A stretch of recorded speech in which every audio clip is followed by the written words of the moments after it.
G'day, Joey here again. Back to our acoustic blues book that I've been using, Acoustic Blues, Blues Solos for Acoustic Guitar by Johnny Norris. So next one we got, so I'm just going through them one at a time. Just Another Wine Bar. Now, the interesting thing about this is that he always has a short little blurb before the song, sort of explaining bits and pieces, and I've never, for the purpose of these videos, worried about that. I've just gone straight to the tabs. But on this occasion I did look at it, and there's two things to note. Firstly, this is the last of the riff lick pieces, he says. And what he means by that is, to date, a lot of these blues songs have been songs you could either play with your fingers or with a pick.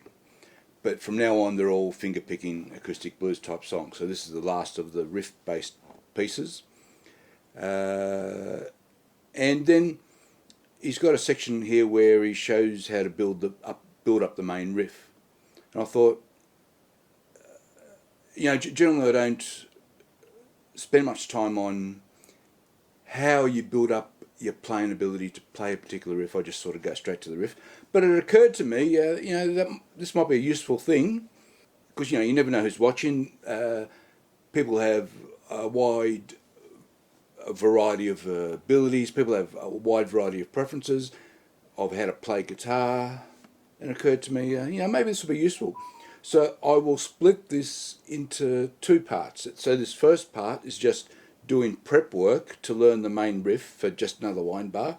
I'm taking straight out of the booklet. And to use Johnny Norris's own words, we're going to build up the main riff. So it's in the key of A. Let me put it up.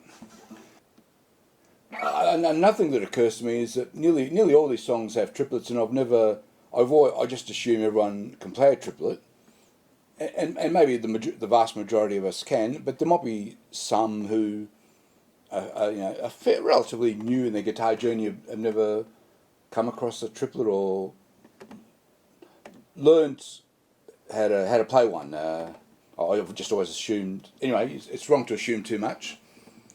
The other thing about triplets is that you just got to know how to play them. You can't really count it out. You can count out eighths and sixteenths and that sort of thing, but a triplet is a little bit different. You just got to feel the triplet rather than count it. Anyway, that's what I find personally. So let's have a look at this. So we start up on the 7th fret here, and let's start off nice and slowly. We're just learning to build this particular riff. So we start off simply. So that's what that first bar is. So practice that a couple of times. Then if we go to the next one, you add the hammer on. So we're still playing single strings, and you hammer on. You hammer on from the 5th. Now you might ask, what's the point of learning the first bit by picking it all, and then learning the second, and then actually learning the proper way according to the song of hammering on?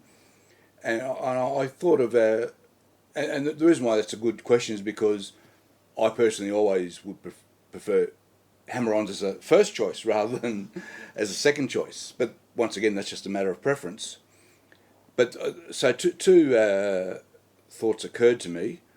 The picking could, for those working out how to play a triplet, the picking could in fact help you work out the exact timing for the triplet. And then once you've picked it, you want your hammer on to replicate that exact timing. Not the exact sound, because the hammer-on's going to sound different to a pick, and that's sort of one of the reasons why hammer-ons are so good. They do sound different, but you want the timing to be the same.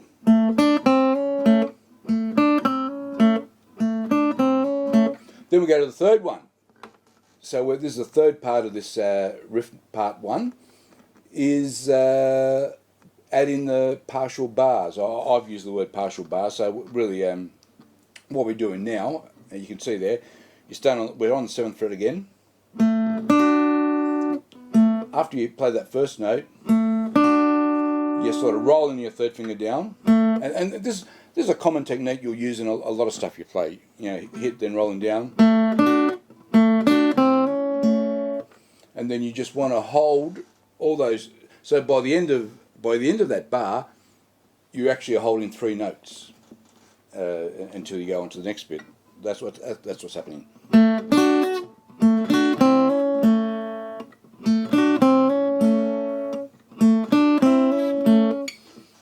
Now, part 2 of the A riff.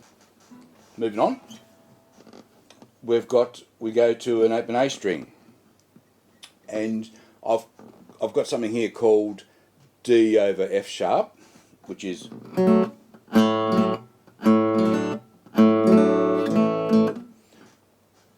and the A over E is just basically a normal A chord. Now I've just called it D over F sharp so that, I mean, that is your classic D over F sharp shape. It could be viewed technically wrong to call it D over F sharp because you could have that open A string still ringing. Playing it over many times, it occurs to me you sometimes will choose to staccato that A bass rather than let it ring. You'll do a bit of both. You'll just get into a groove and whatever happens, happens. So it's not. So look, 6 of one, half a dozen the other. Now this isn't a triplet, but it's got a triplet feel, yeah.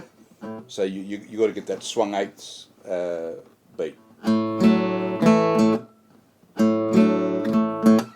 Now moving on to the last one, we put the 2 together. So this is basically your opening 4 bars of your 12-bar blues in A in this particular song.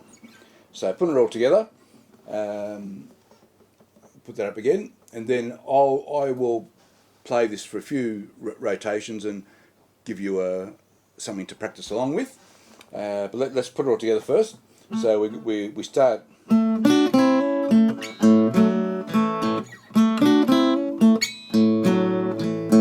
So that's ultimately what we want to get going. So let's end this short lesson, which is our prep work for doing the whole song. And there are some fantastic little leads and stuff as we get through the 12-bar blues piece here. This is just the foundation for the whole song. And once again, I thought it's good prep work. There's good little things you practice in here as well. You know, for those coming to this sort of stuff relatively new. Let's put it all together. I will actually play it on my Guitar Pro. I've got it here in front of me, just off camera.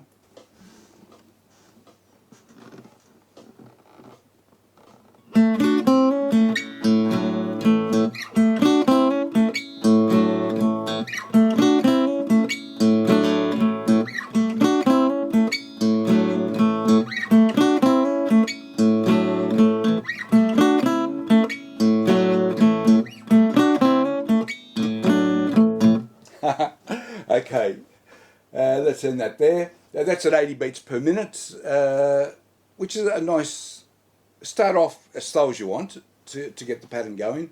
Work up to 80 beats per minute and use that as a practice, and then ultimately you probably want to get that to around 100 beats per minute, and that will flow quite nicely. So we will do the rest of the song, or do the actual song, next Acoustic Blues Guitar lesson. All right, thanks for watching. Bye bye.